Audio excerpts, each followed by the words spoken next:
You know జనరల్గా మనం బ్యాంక్లో ఒక 10,000 రూపీస్ డిపాజిట్ చేస్తే బ్యాంక్ ఆ డబ్బుని చాలా సేఫ్గా లాకర్లో ఉంచుతుంది అని అనుకుంటాం కదా. అవును, అదొక కామన్ బిలీఫ్.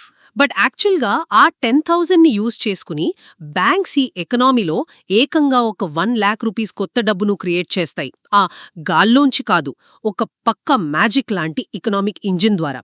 సో ఈ రోజు మనం డీప్ డైవ్ చేయబోయే టాపిక్ ఇదే, క్రెడిట్ క్రియేషన్ బై బ్యాంక్స్.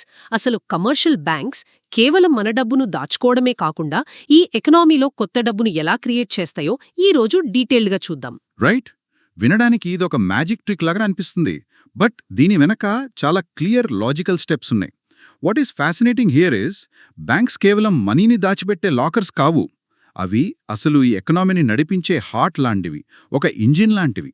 ఈ క్రెడిట్ క్రియేషన్ ప్రాసెస్ ఎలా వర్క్ అవుతుందో తెలిస్తే అసలు బ్యాంకింగ్ సిస్టమ్ మీద మనకున్న పర్స్పెక్టివ్ పూర్తిగా మారిపోతుంది. ఎగ్జాక్ట్లీ. అసలు ఈ మనీ ఎలా మల్టిప్లై అవుతుందో ఆ మెకానిక్స్లోకి వెళ్లే ముందు ఇది అసలు ఎకానమీకి ఎందుకంత ఇంపార్టెంట్ అన్నది ఫస్ట్ డిస్కస్ చేద్దాం. ఎందుకంటే బ్యాంక్స్ ఊరికే డబ్బును ప్రింట్ చేయడం లేదు కదా, వాళ్ళు ఒక ప్రాపర్ సిస్టమ్ని ఫాలో అవుతున్నారు. అండ్ ఈ సిస్టమ్ వల్లే పెద్ద పెద్ద ప్రాజెక్ట్స్ అన్నీ పాసిబుల్ అవుతున్నాయనిపిస్తోంది. అవును, ఈ క్రెడిట్ క్రియేషన్ అనేది లేకపోతే అసలు ఎకానమీ అక్కడే ఆగిపోతుంది. మనం చాలా సింపుల్గా అర్థం చేసుకోవచ్చు. బ్యాంక్స్ తమ దగ్గరున్న డిపాజిట్స్ని కంప్లీట్లీ లాకర్స్లోనే ఉంచుకోవు. రైట్. అందులో కొంత పర్సెంటేజ్ మాత్రమే రిజర్వ్గా ఉంచుకొని మిగతా మనీని అవసరమున్న వాళ్ళకి లోన్స్గా ఇస్తాయి. మనం బ్యాంక్లో మనీ వేసినప్పుడు అది లాకర్లో పడుకోదు, బయటికి వెళ్ళి ఎవరికో ఒకరికి యూజ్ అవుతుంది. ఆ సైకిల్ మళ్ళీ మళ్ళీ రిపీట్ అవుతూనే ఉంటుంది. ఓకే, అంటే ఇప్పుడు ఏపీ గవర్నమెంట్ తలపెట్టిన అమరావతి ప్రాజెక్ట్ లాంటి భారీ ఇన్ఫ్రాస్ట్రక్చర్ ప్రాజెక్ట్స్ కావచ్చు, లేదా ఫార్మర్స్కిచ్చే కిసాన్ క్రెడిట్ కార్డ్ అంటే కేసీసీ లోన్స్ కావచ్చు, లేదా కర్నూల్ లాంటి ఏరియాల్లో ముద్రా యోజన లోన్స్ కావచ్చు, ఇవన్నీ ఈ క్రెడిట్ క్రియేషన్ వల్లనే పాసిబుల్ అవుతున్నాయి కదా. ఈవెన్ మన విశాఖ చెన్నై NH-16 లాంటి హైవేస్ కూడా ఈ బ్యాంక్ క్రెడిట్ మీదనే డిపెండ్ అయి ఉన్నాయి. ఖచ్చితంగా. If we connect this to the bigger picture, ఇది కేవలం పెద్ద పెద్ద హైవేస్ కట్టడానికే కాదు, ఒక ఆర్డినరీ సిటిజన్కి కూడా చాలా ముఖ్యం. మనం ఏ చిన్న బిజినెస్ స్టార్ట్ చేయాలన్నా, ఇల్లు కట్టుకోవాలన్నా ఈ క్రెడిట్ క్రియేషన్ అనేది చాలా అవసరం. మనీ సప్లై పెరగాలి అంటే ఇదే మెయిన్ ప్రాసెస్. యా, ఒక చిన్న ప్రాక్టికల్ ఎగ్జాంపుల్తో చూద్దాం.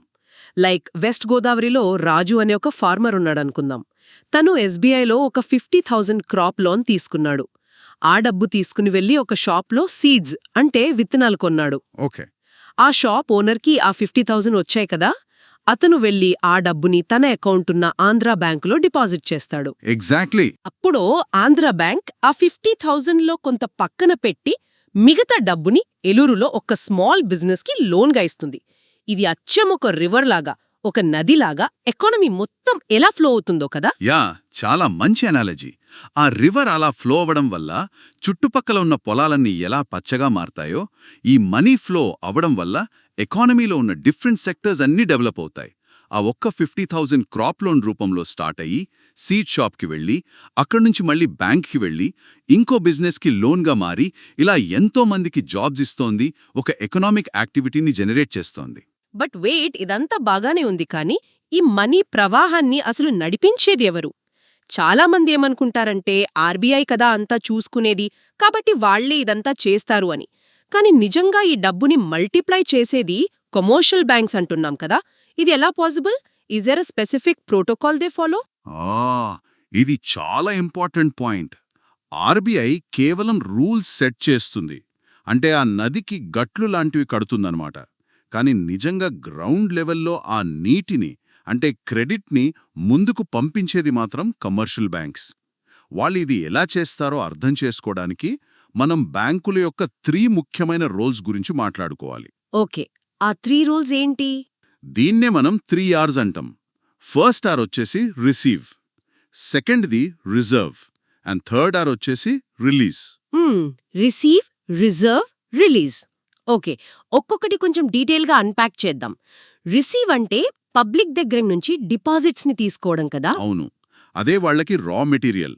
మన సేవింగ్స్ అకౌంట్లో ఫిక్స్డ్ డిపాజిట్స్లో వేసే డబ్బే ఈ క్రెడిట్ క్రియేషన్కి పునాది. సెకండ్ R వచ్చేసి రిజర్వ్, అంటే బ్యాంకుకొచ్చిన ప్రతి రూపాయిని వాళ్ళు లోన్గా ఇచ్చేయకూడదు. రైట్. RBI రూల్స్ ప్రకారం బ్యాంక్ దగ్గర ఉన్న డిపాజిట్లో కొంత పర్సెంటేజ్ని పక్కన పెట్టాలి. దీన్నే క్యాష్ రిజర్వ్ రేషియో లేదా సిఆర్ఆర్ అంటారు. థర్డ్ ఆర్ వచ్చేసి రిలీజ్. ఆ రిజర్వ్ పక్కన పెట్టగా మిగిలిన మనీని అప్పుగా అంటే లోన్స్గా ఇవ్వడం. ఒక్క నిమిషం వెయిట్. ఇక్కడ నాకొక డౌట్ వస్తుంది. రిజర్వ్ ఉంచాలి అన్నారు కదా, అంటే ఒక పెద్ద వాల్ట్లో, బేసిక్గా ఒక బీరువాలో బ్యాంక్ వాళ్ళు ఈ ఫిజికల్ క్యాష్ని కట్టలుగా దాచిపెడతారా? హహా, లేదు, అదొక కామన్ మిస్కన్సెప్షన్. వాళ్ళు బ్యాంక్ బ్రాంచ్లో బీరువాలో దాచిపెట్టరు. ఈ సిఆర్ఆర్ అమౌంట్ని కమర్షియల్ బ్యాంక్స్ తీసుకువెళ్లి ఆర్బీఐ దగ్గర ఒక అకౌంట్లో మెయింటైన్ చేయాలి. అదొక రకమైన సెక్యూరిటీ డిపాజిట్ లాంటిది. సో వాళ్ల చేతుల్లో ఆ క్యాష్ ఉండదు. Okay, got it. సో ఒక ఎగ్జాంపుల్ తీసుకుందాం. కృష్ణా జిల్లాలోని ఒక పత్తి రైతు అంటే కాటన్ ఫార్మా ఒక 20,000 తన బ్యాంకులో డిపాజిట్ చేశాడు అనుకుందాం. ఇక్కడ బ్యాంక్ ఆ డబ్బుని రిసీవ్ చేసుకుంది. ఇప్పుడు బ్యాంక్ ఒక 10% సిఆర్ఆర్ రిజర్వ్ కింద ఉంచుకోవాలి అని ఆర్బీఐ రూల్ ఉందనుకుందాం. అప్పుడు బ్యాంక్ ఆ 20,000లో 2,000 పక్కన పెడుతుంది. దాన్ని రిజర్వ్ అన్నాం. ఇక మిగతా 18,000ని గుంటూరులోని ఒక రైస్ మిల్ ఓనర్కి లోన్గా ఇస్తుంది. దీన్ని రిలీజ్ అంటాం. సరిపోయిందా? పర్ఫెక్ట్. ఆ రైస్ మిల్ ఓనర్ ఆ 18,000ని తన వర్కర్స్కి జీతాలుగా ఇస్తాడు.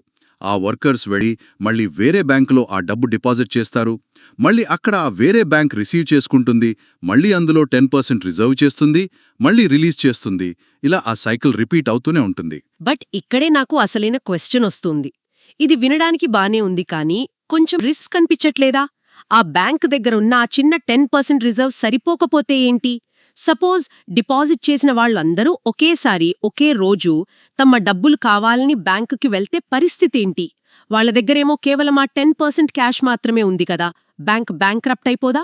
Yeah, this raises an important question. చాలా మందికి వచ్చే అతిపెద్ద డౌట్ ఇది. దీన్నే ఎకనామిక్స్లో బ్యాంక్ రన్ అంటారు. అంటే అందరూ ఒకేసారి పరుగెత్తుకుంటూ వెళ్లి డబ్బులు అడగటం. కానీ నిజానికి బ్యాంకింగ్ సిస్టమ్ మొత్తం ఒక నమ్మకం, ఒక అజంప్షన్ మీద పనిచేస్తుంది.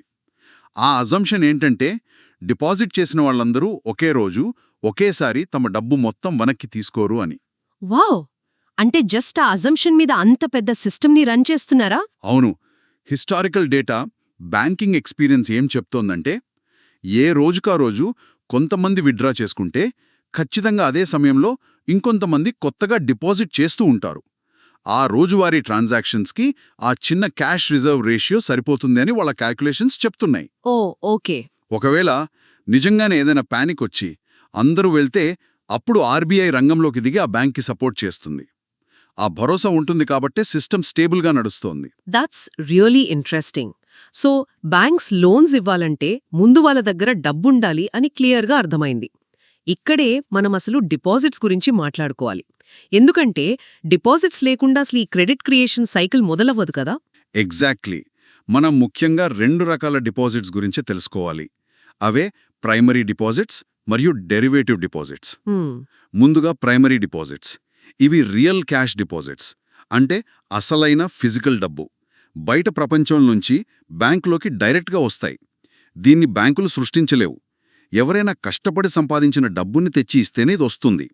ఇది క్రెడిట్ క్రియేషన్కి స్టార్టింగ్ పాయింట్. ఒక రకంగా ఒక సీడ్ అంటే విత్తనం లాంటిది. Okay, let's take a practical scenario. మన కాకినాడలో చేపలమ్మే లక్ష్మిగారిని తీసుకుందాం. ఆవిడ తాను కష్టపడి సంపాదించిన 15,000ని తీసుకెళ్లి బ్యాంక్లో వేసింది. ఇది ప్రైమరీ డిపాజిట్ అంటాం. ఎందుకంటే ఇది అసలైన ఫిజికల్ క్యాష్. కరెక్ట్. ఆ విత్తనం వించిన వారికి చెట్టు వస్తుంది. ఇక్కడ ఆ చెట్టు లాంటిదే డెరివేటివ్ డిపాజిట్స్. ఇవి సెకండరీ డిపాజిట్స్. బ్యాంకులు వేరొకరికి లోన్స్ ఇచ్చినప్పుడు ఇవి క్రియేట్ అవుతాయి. ఇవి రియల్ ఫిజికల్ క్యాష్ కాదు, కేవలం అకౌంటింగ్ ఎంట్రీస్ మాత్రమే. ఒక్క నిమిషం వెయిట్. ఇక్కడే నా బ్రెయిన్ కొంచెం స్టక్ అవుతోంది. ఏమైంది? ఒంగోల్లో వెజిటేబుల్స్ పండించే సురేష్కి బ్యాంక్ ఒక 50,000 లోన్ ఇస్తుందనుకుందాం. అంటే బ్యాంక్ అతనికి 50,000 ఫిజికల్ క్యాష్ చేతిలో పెట్టదా? కేవలం అతని అకౌంట్లో 50,000 ఉన్నట్టు ఒక నంబర్ ఎంటర్ చేస్తుందా? Isn't that fraud? సిస్టంలో లేని డబ్బుని ఉన్నట్టుగా కేవలం ఒక అకౌంట్ ఎంట్రీ ద్వారా ఎలా చూపిస్తారు? ఆహా, what is fascinating here is, వినడానికి గాల్లోంచి డబ్బు తీస్తున్నట్టు ఉన్నా లేదా ఫ్రాడ్ లాగా అనిపించినా టెక్నికల్గా అది ఫ్రాడ్ కాదు. అదే మోడర్న్ ఎకనామిక్స్కి పునాది. ఎలా? ఎలాగంటే బ్యాంక్ సురేష్కి లోన్ ఇచ్చినప్పుడు సురేష్ ఆ డబ్బుని తిరిగి కడతాను అని ఒక ప్రామిస్ చేస్తాడు, ఒక అగ్రిమెంట్ రాసిస్తాడు. ఆ అగ్రిమెంట్కి ఒక వాల్యూ ఉంది. సురేష్ అకౌంట్లో 50,000 ఒక క్రెడిట్ ఎంట్రీగా పడుతుంది.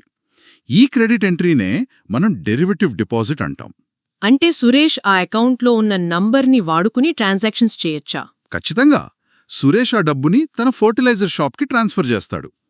ఆ షాప్ ఓనర్కి ఆ డబ్బు అకౌంట్లోకి వచ్చేస్తుంది.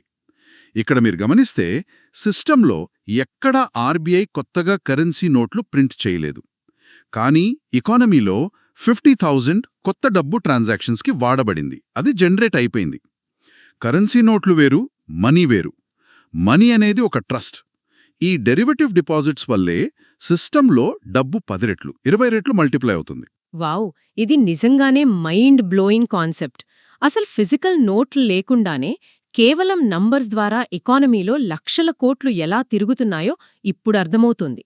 సో ఇప్పుడు మనకి ప్రైమరీ డిపాజిట్స్ అంటే మనం వేసే రియల్ క్యాష్, మరియు డెరివేటివ్ డిపాజిట్స్ అంటే బ్యాంకులు లోన్ ఇవ్వటం ద్వారా క్రియేట్ చేసే అకౌంట్ ఎంట్రీస్, ఈ రెండు అర్థమయ్యాయి. ఇప్పుడు అసలు లెక్క ఎలా మారుతుందో చూద్దాం. అవును.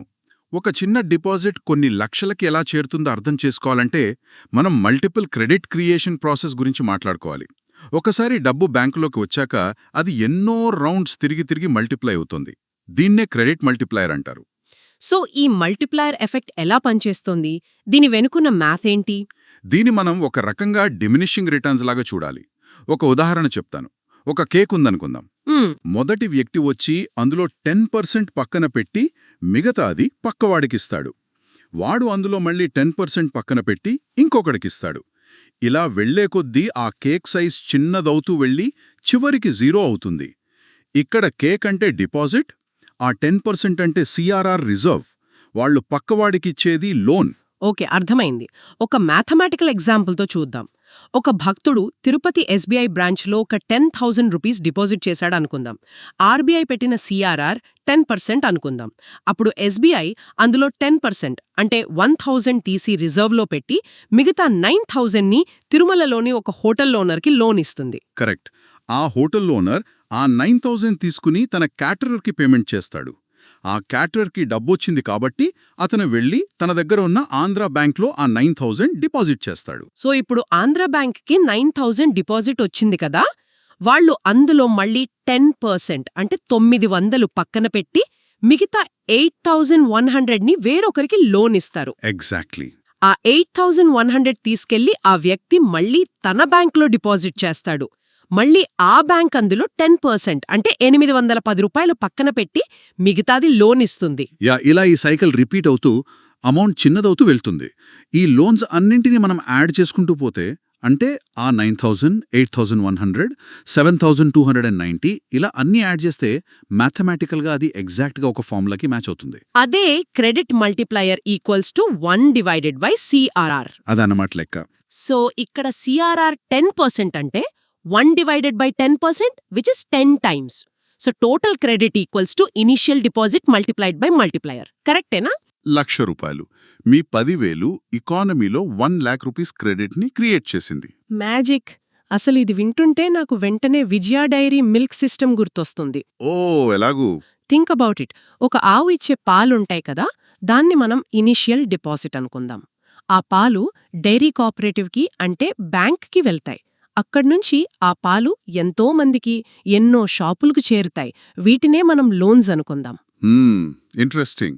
ఆ షాపుల నుంచి కస్టమర్స్ పాలు కొనుక్కుని ఆ ఖాళీ డబ్బాలు మళ్లీ తిరిగి డైరీకిస్తారు. ఇది మళ్లీ రీడిపాజిట్ అన్నమాట. ఎలాగైతే ఆ ఒక్క ఆవు పాలు వేల మందికి దాహం తీరుస్తాయో అలా ఒకే ఒక్క డిపాజిట్ వేల మంది వ్యాపారాలకి క్రెడిట్నిస్తుంది, ఎకానమీని నడిపిస్తుంది. That is a wonderful analogy. Banking system exactly ఇలాగే పనిచేస్తుంది. అయితే ఈ ప్రాసెస్ ఎప్పుడూ ఇలాగే స్మూత్గా ఎక్కడ ఆగకుండా నడుస్తుందా అంటే కాదు. దీనికి కొన్ని లిమిటేషన్స్ ఉన్నాయి. ఎక్కడ పడితే అక్కడ ఇది ఆగకుండా వెళ్ళదు. అవునా? ఆ లిమిటేషన్స్ ఏంటో చెప్పండి. ఈ మ్యాజిక్ ఇంజిన్కి బ్రేకులు ఎక్కడ పడతాయి? ఫస్ట్ బ్రేక్ ఆర్బీఐ చేతిలో ఉంటుంది. ఇందాకటి నుంచి మనం చూస్తున్నాం డబ్బు క్రియేట్ అవుతూనే ఉంది అని. ఇమాజిన్ ఎకానమీలో ఇలా డబ్బు విపరీతంగా పెరిగిపోయిందనుకోండి. అందరి చేతుల్లో, బిజినెస్ల చేతుల్లో లెక్కలేనంత డబ్బు ఉంటుంది. అప్పుడేమవుతుంది? వస్తువుల డిమాండ్ పెరిగిపోయి ప్రైసెస్ విపరీతంగా పెరిగిపోతాయి. దాన్నే మనం ఇన్ఫ్లేషన్ అంటాం. అవును, అప్పుడు ఇన్ఫ్లేషన్ అంటే ద్రవ్యోల్బణం వస్తుంది. మరి దాన్ని ఆపాలి కదా. అప్పుడే ఆర్బీఐ బ్రేక్ వేస్తుంది. ఎలా అంటే ఆ సిఆర్ఆర్ని 10% నుంచి ఒక 20%కి పెంచుతుంది అనుకుందాం. అప్పుడు బ్యాంకులు తమకొచ్చిన ప్రతి 10,000లో ₹1,000 కాదు 2,000 పక్కన పెట్టాలి. ఓ, అప్పుడు లోన్ ఇవ్వడానికి తక్కువ డబ్బు మిగులుతుంది కదా. ఆటోమేటిక్గా ఎకానమీలోకి వెళ్లే క్రెడిట్ తగ్గిపోతుంది. మల్టిప్లయర్ ఎఫెక్ట్ పడిపోతుంది. అలా ఇన్ఫ్లేషన్ కంట్రోల్ అవుతుంది. అద్భుతం. సో సిఆర్ఆర్ అనేది ఒక యాక్సిలరేటర్ అండ్ బ్రేక్ లాగా పనిచేస్తుందన్నమాట. మరి సెకండ్ లిమిటేషన్ ఏంటి? రెండవది అత్యంత ముఖ్యమైనది లీకేజెస్. బేసిక్గా పైపుకి చిల్లులు పడినట్టు. లీకేజెసా? అంటే ఏంటి? ఎకానమీ పైపుకి చిల్లులు పడదమేంటి? సింపుల్గా చెప్పాలంటే ప్రజలు తమ దగ్గర ఉన్న డబ్బుని బ్యాంకులో డిపాజిట్ చేయకుండా వాళ్ళ ఇండ్లలోనే క్యాష్ రూపంలో బీరువాల్లో దాచుకున్నారనుకోండి. ఆ డబ్బు బ్యాంకింగ్ సిస్టంలోకి రాదు. రైట్. ఇప్పుడు బ్యాంక్ లోన్ ఇచ్చిన డబ్బుతో ఒకడు షాప్లో సామాన్ కొన్నాడు. ఆ షాపు వాడు ఆ క్యాష్ని బ్యాంక్లో వేస్తేనే కదా నెక్స్ట్ సైకిల్ మొదలయ్యేది. వాడు ఆ క్యాష్ని తీసుకెళ్లి ఇంట్లో దాచుకుంటే అక్కడితో ఆ చైన్ బ్రేక్ అయిపోతుంది. సిస్టంలోకి రాని డబ్బు మల్టిప్లై అవ్వదు. వాటినే మనం లీకేజెస్ అంటాం. Okay, got it. సో ఒకసారి ఈ రోజు మనం కవర్ చేసిన టాపిక్స్ ని త్వరగా రీక్యాప్ చేద్దాం. ఫస్ట్ మనం బ్యాంక్లో వేసే అసలైన డబ్బుతో అంటే ప్రైమరీ డిపాజిట్స్ తో ఈ స్టోరీ స్టార్ట్ అవుతుంది. తర్వాత కమర్షియల్ బ్యాంక్స్ ఆ డబ్బుని తీసుకుని రిజర్వ్లో కొంత సిఆర్ఆర్ ఉంచుకుని మిగతాది లోన్స్ గా రిలీజ్ చేస్తాయి. ఈ లోన్స్ అన్ని అకౌంట్ ఎంట్రీల ద్వారా డెరివేటివ్ డిపాజిట్స్ గా మారి ఈ చైన్ రియాక్షన్లో క్రెడిట్ మల్టిప్లయర్ ద్వారా ఎకానమీని నడిపిస్తాయి. Perfect summary. అండ్ ఆర్బీఐ తన సిఆర్ఆర్ని మార్చడం ద్వారా దీన్ని కంట్రోల్ చేస్తుంది. అలాగే పబ్లిక్ క్యాష్ దాచుకోవడం లాంటి లీకేజెస్ వల్ల ఈ ప్రాసెస్ స్లో అవుతుంది అని కూడా చూశాం. అసలు నా సేవింగ్స్ అకౌంట్ మీద నాకే కొత్త రెస్పెక్ట్ వస్తుంది ఇప్పుడు. అందులో పడున్న ఆ చిన్న అమౌంట్ కూడా ఎక్కడో ఒక రైతుకి విత్తనాలు కొనడానికి, ఇంకెక్కడో ఒక చిన్న వ్యాపారికి షాపు పెట్టుకోవడానికి ఎంత పెద్ద రోల్ ప్లే చేస్తోందో అర్థం చేసుకుంటే అసలు ఈ బ్యాంకింగ్ సిస్టమ్ అనేది కేవలం మన డబ్బు దాచుకునే ప్లేస్లా కాకుండా ఒక దేశాన్ని నడిపించే ఒక పెద్ద గ్రోత్ ఎంజిన్లా కనిపిస్తోంది. అబ్సల్యూట్లీ. అయితే ఈ డిస్కషన్ ముగించే ముందు ఒక ఇంట్రెస్టింగ్ క్వశ్చన్ గురించి ఆలోచిద్దాం. ఇందాక మనం లీకేజెస్ గురించి మాట్లాడుకున్నాం. ప్రజలు తమ దగ్గర ఫిజికల్ క్యాష్ అట్టిపెట్టుకోవడం వల్ల క్రెడిట్ క్రియేషన్ ఆగిపోతుంది అని. అవును. మరి ఈ రోజుల్లో మనం అందరం యూపీఐ వాడుతున్నాం. గూగుల్ పే, ఫోన్పేలు వచ్చాక చేతిలో క్యాష్ ఎవ్వరూ అసలు ఉంచుకోవడం లేదు కదా. ప్రతి చిన్న పేమెంట్, ఒక చిన్న టీ తాగినా కూడా స్కాన్ చేసి అకౌంట్లోంచి కడుతున్నాం. నిజమే. నా పర్స్లో ₹10 నోటు ఉండి కూడా నెలలు గడిచిపోతోంది. అంతా డిజిటల్ అయిపోయింది. ఎగ్జాక్ట్లీ. మరి ఫ్యూచర్లో ఫిజికల్ క్యాష్ అనేది పూర్తిగా మాయమైపోయి మనది ఒక 100% క్యాష్లెస్ సొసైటీగా మారితే అప్పుడు ఈ లీకేజెస్ అన్నవే ఉండవు కదా. ఏ ట్రాన్సాక్షన్ జరిగినా ఆ డబ్బు ఒక బ్యాంక్ అకౌంట్ నుంచి ఇంకో బ్యాంక్ అకౌంట్లోకి వెళ్లడమే కానీ సిస్టమ్ని వదిలి బయటికి రాదు. మరి అప్పుడు ఈ బ్యాంకుల క్రెడిట్ క్రియేషన్ ఇంజిన్కి అసలు బ్రేకులు పడవని మనం అనుకోవచ్చా? వావ్! ఒకవేళ లీకేజెస్ ఏమీ లేకపోతే ఆ కంటిన్యూస్ క్రెడిట్ మల్టిప్లయర్ ఎఫెక్ట్ ఎకానమీని ఎక్కడికి తీసుకెళ్తుందో ఒకసారి ఆలోచించండి. That's a fascinating thought. నిజంగానే సిస్టంలోంచి డబ్బు బయటకు వెళ్లపోతే ఈ మల్టిప్లయర్ ఎఫెక్ట్ ఏ రేంజ్లో ఉంటుందో ఊహించడం చాలా కష్టం. ఇదంతా చూస్తుంటే ఒక చిన్న నీటి బొట్టు 1000 కిలోమీటర్లు ప్రవహించి ఒక పెద్ద నదిగా ఎలా మారుతుందో మన డబ్బు కూడా ఎకానమీలో అలా ప్రవహిస్తోంది అని అర్థమవుతోంది. ఆ ప్రవాహం ఎప్పటికీ ఆగకూడదని కోరుకుందాం. మళ్ళీ ఇంకో ఇంట్రెస్టింగ్ డీప్ డైవ్